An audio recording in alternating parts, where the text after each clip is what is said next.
Hello বন্ধুরা, সোমসি ব্লগে সবাইকে স্বাগত। আবার বেরিয়ে পড়লাম পাহাড়ের উদ্দেশ্যে।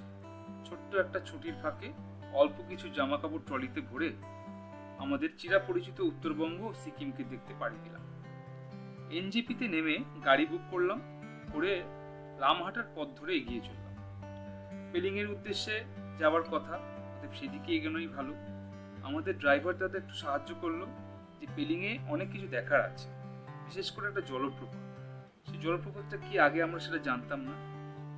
জানতে আমরা এগিয়ে চললাম এবং প্রকৃতির শোভা উপভোগ করতে করতে সঙ্গে বিভিন্ন জায়গায় একটু ফটো তুললাম, ছবি ভিডিও এবং স্টিল সবই তুললাম এবং আস্তে আস্তে এগিয়ে চললাম। এই এগোচ্ছি আস্তে আস্তে আমরা জলপ্রপাতের উদ্দেশ্যে। এই একটা ছোট্ট সরু রাস্তা, সেই রাস্তা ধরে এগিয়ে চললাম জলপ্রপাতটা দেখবো বলে। সাথে কিছু প্রকৃতির সব যারা বাহক, যেমন পাখি ইত্যাদি, সবাই আমাদের সঙ্গ দিতে যেন এগিয়ে আসছে। পাশে রয়েছে বুদ্ধদেবের সেই বাণী, যা কিনা পতাকা রূপে পাশে টাঙানো রয়েছে। যেমন পথ দিয়ে আমরা এগিয়ে চলছি। আমি এগিয়ে চললাম, আমার ক্যামেরাটা আমার সঙ্গে রয়েছে সবসময়। সামনে দেখতে পাচ্ছি একটা স্কুল স্টুডেন্ট রয়েছে, তার হয়তো অভিভাবকের সাথে রয়েছে, যাচ্ছে। আর পাশে আমরা দেখতে পাবো, দেখুন একটা কুকুরে আমাদেরকে যেন অবাক হয়ে দেখছে, যে হয়তো আমাদেরকে চেনে না, কারা আমরা সেটা ও জানতে খুবই ইচ্ছুক যেন। যাই হোক, আমরা এগিয়ে চলছি আস্তে আস্তে। জলপ্রপাতটা কিরকম দেখতে সেটার প্রচন্ড ইচ্ছা হচ্ছে দেখার জন্য, তাই এগিয়ে চলছে। কিছুটা পথ এগোলেই নাকি ডান হাতে একটা সিঁড়ি পড়বে, সেই সিঁড়ি ধরে আমাদেরকে উঠে যেতে হবে জলপ্রপাতটা দেখার জন্য। অর্থাৎ অনেকটা উঁচুতেই আছে জলপ্রপাত, আমাদেরকে সেই পথে এগিয়ে চলতে। এই সেই সিঁড়ি, এসে পৌঁছলাম। এখান থেকে প্রায় অনেকগুলো ধাপে উঠতে হবে সেই জলপ্রপাতের কাছে পৌঁছানোর জন্য। ঝর্ণাটা যেন এত সুন্দর যে এখান থেকেই মাঝে মাঝে জলের আওয়াজটা আমরা পাচ্ছি। এই সেই ঝর্ণা, সামনে এগোতেই যেন চোখ জুড়িয়ে যাবে। তবে এই তীব্রতাটা এতটাই যে অনেক সময় পাশাপাশি বসে থাকলে বা কথা বললে সেই কথাটা লোককে শুনতে পায়।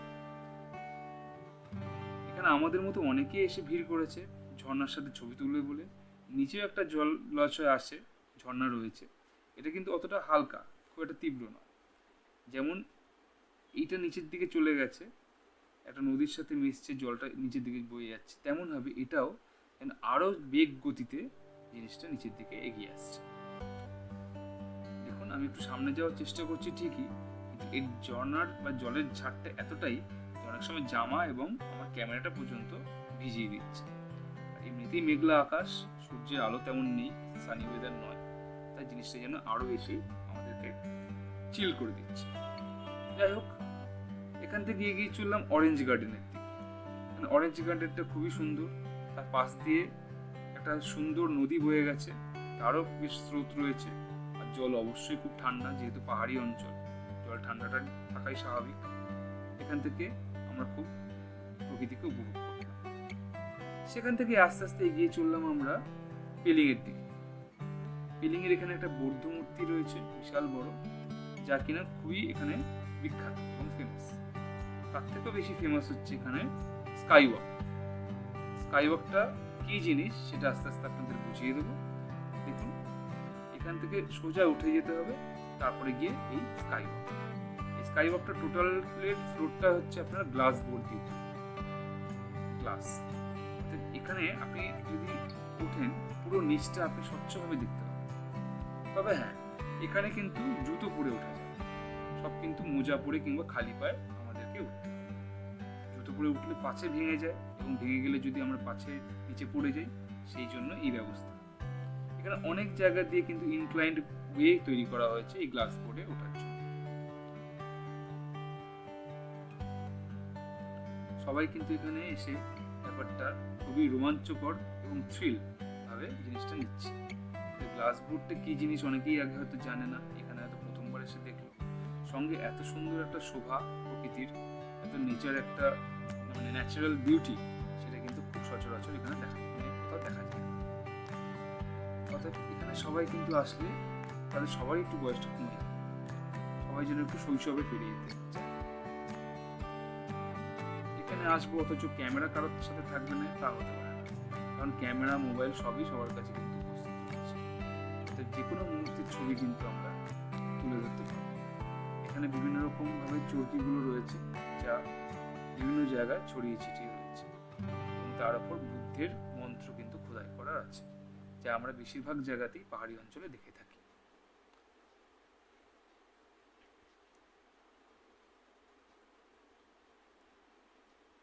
বিভিন্ন জায়গায় যে মেঘলা হয়ে আছে তার জন্য টোটাল প্রকৃতিটাকে আমরা হয়তো দেখতে পাচ্ছি না, কিন্তু যেটুকু চোখে পড়ছে তাও কিছু কম। এখানে বুদ্ধদেবের মূর্তিটা অন্যান্য মূর্তিদের থেকে টোটালটাই আলাদা।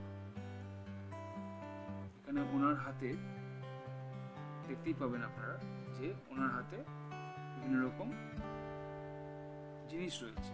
কোথাও হয়তো মন্ত্রের ওই বিডস গুলো রয়েছে, কোথাও হয়তো ফুল রয়েছে হাতে, আর শঙ্খটা মাঝখানে রেখে উনি হাত জোর করে আমাদেরকে যেন অভ্যর্থনা জানাচ্ছে। তাই এখানে বুদ্ধদেবের মূর্তিটা কিন্তু অনেকটাই আলাদা।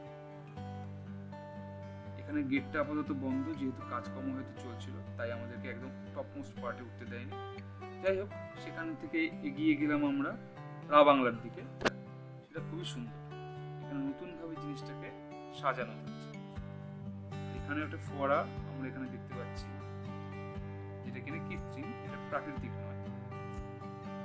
গার্ডেনের জন্য এখানে জিনিসটা শোভা বাড়ানোর জন্য এখানে একটা ব্যবস্থা করা হয়েছে। ফুলের বাগান, বিভিন্ন বড় বড় গাছ সবকিছু রয়েছে। এখানে আবার বুদ্ধদেবের মূর্তিটা অন্যভাবে স্থাপিত, বুদ্ধদেব ধ্যানমগ্ন হিসেবে রয়েছে, কিন্তু তিনি যেন আমাদেরকে দেখছেন এমনভাবে একটা ব্যবস্থা করা হয়েছে, আমরা যেন সেটা দেখতে পাচ্ছি। ছেলেরা এখানে অপেক্ষা করছে আমার জন্য, একসাথে আমরা ওই সিঁড়ি দিয়ে উঠবো। এখানে বিভিন্ন প্রকৃতির মধ্যে দিয়ে জিনিসটা কিন্তু এক অদ্ভুত একটা কি বলবো মানসিকতা তৈরি করে, যা মনকে অন্যরকম, অন্য পর্যায়ে বা অন্য জগতে নিয়ে যায়।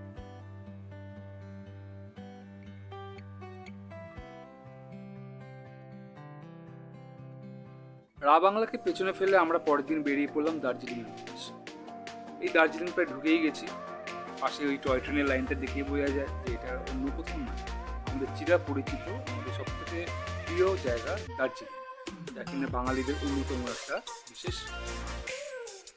যাই হোক, আমরা পৌঁছতে গেলাম। এবার পরদিন আমরাও বেরিয়ে পড়লাম মেলের উদ্দেশ্যে। এই মেলের পথে হাঁটছি, এখানে হাঁটাটা একটা অন্যরকম থ্রিল এনে দেয় সবার মনে। এইখানে বিভিন্ন রকমের যে দোকান আশেপাশে ছড়িয়ে ছিটিয়ে রয়েছে, বিভিন্ন রকমের, যেখান থেকে আমরা অনেক কিছু কিনতে পারি, বসে সময় স্পেন্ড করতে পারি, টাইম স্পেন্ড করতে পারি, খেতে পারি ইত্যাদি। এবং এই হাঁটাটাও কিন্তু একটা অন্যরকম মাত্রা আমাদের মনে। বিভিন্ন রকম লোক এখানে প্রতিনিয়ত আসা যাওয়া করছে ছুটি কাটানোর জন্য, বিভিন্ন রকম কাজে।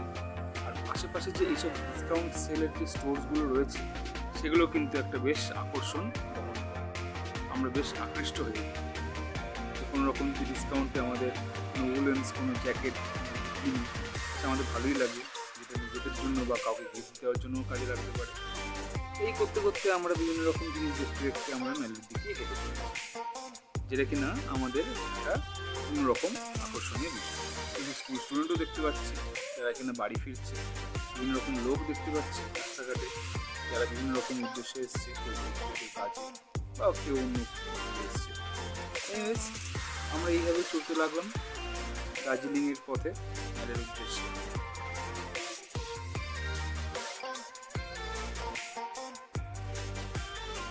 দার্জিলিংয়ে কিছু দিন কাটাবার পর বেরিয়ে পড়লাম আমরা বাড়ি ফেরার উদ্দেশ্যে।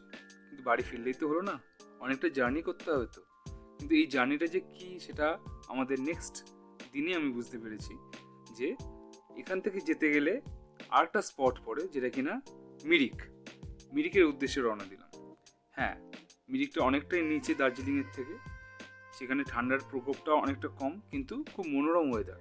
এবং সেই মিরিকের যে ভ্যালিটা, সেটা খুব সুন্দর, মানে যেখানে টাইম স্পেন্ড করা যায়। এই দেখুন, এই মিরিকের জায়গাটা, যেখানটা খুব সুন্দর একটা লেক রয়েছে, খেলার জায়গা রয়েছে, পিকনিক স্পট রয়েছে, এবং অন্যান্য দোকানপাটও রয়েছে, যেখানে কিনা আপনি নানান রকম জিনিস পেতে পারেন। এই লেকটা ভারী সুন্দর, খুবই পরিষ্কার, এবং এখানে বোটিং করারও অনেক সুবিধা রয়েছে বিভিন্ন রকমভাবে। পুরো এরিয়াটা গাছগাছরায় ভরা, খুব সুন্দর প্রকৃতির একটা শোভা কিন্তু চারিদিকে ছড়িয়ে ছিটিয়ে রয়েছে। ওই দূরে একটা ব্রিজ, সেটা কিন্তু খুব সুন্দর, ওখানে গিয়ে অনেক ফটোশ্যুট করা যায়, সেটা আমরাও করেছি। এই লেকটাতে অনেকক্ষণ টাইম স্পেন্ড করা যায়, যদিও আমাদের হাতে টাইম খুব কম ছিল, কারণ আমাদের রাত্রেই ট্রেন ছিল এনজেপি থেকে। শ্রীলেখা একটু ঠান্ডার মধ্যে এখানে দাঁড়িয়ে রয়েছে, আমি ওর সঙ্গে একটু ফটো তুলে নিচ্ছি। এরকম ভাবে আমরা বিকেলটা এখানেই স্পেন্ড করলাম। আস্তে আস্তে হঠাৎ একটা আওয়াজ পেয়ে আমি একটু পাড়ের কাছে গেলাম, যেখানে বোটিং হয়। দেখলাম যে বোট নয়, এখানে বেশ কিছু আমাদের সঙ্গীরা আর কি, প্রকৃতির সঙ্গীরা, মানে হাঁসগুলো কিভাবে খেলা করছে সেটা দেখার জন্য আর কি আমি ছুটে গেলাম তাদের ফটো তোলার জন্য। কিন্তু এদের পাত্তা দেওয়ার আমাকে কোনো দরকার নেই, এরা নিজেদের মধ্যেই এত আনন্দে মানে মশগুল যে এরা অন্যদিকে আর কখনো ফিরে তাকায় না। যাই হোক, এদেরকে আমি দেখলাম, ফটো তুললাম এদের, আর এরা নিজেদের কাজ করে যাচ্ছে।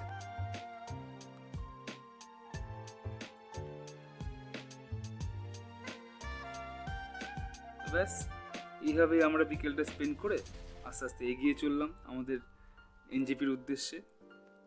সেখান থেকে আমাদের ট্রেন এবং বাড়ি ফেরা। ঠিক আছে, পরে ভিডিওতে আবার দেখা হবে। টাটা।